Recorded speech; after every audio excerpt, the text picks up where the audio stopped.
Hello అందరికీ, cauliflower ఫ్రైని ఇలా ఎప్పుడైనా ట్రై చేశారా? కామెంట్ చేసేయండి. ఫస్ట్ అయితే క్యాలీఫ్లవర్ని ఇలా చిన్న చిన్న పీసెస్గా కట్ చేసేసుకోవాలి. తర్వాత స్టవ్ పైన ఒక బౌల్ పెట్టుకొని అందులో కొద్దిగా వాటర్ని వేసి క్యాలీఫ్లవర్ని వేసి పసుపు ఉప్పు వేసి కొద్దిసేపు 15 మినిట్ పాటు బాయిల్ చేసి పక్కన పెట్టుకోవాలి. తర్వాత ఒక మిక్సీ జార్ తీసుకొని అందులో కారము, ఉప్పు, వెల్లుల్లి, జీలకర్ర, పల్లీలు లేకుంటే నువ్వులైనా వేసుకోవచ్చు. ఇలా పౌడర్ చేసి పక్కన పెట్టుకోవాలి.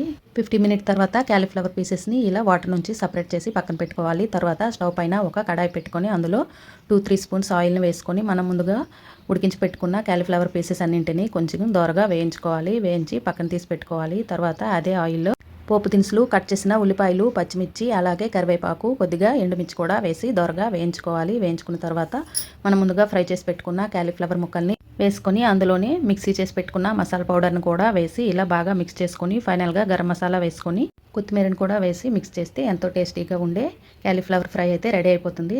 ట్రై చేసేయండి. Bye bye.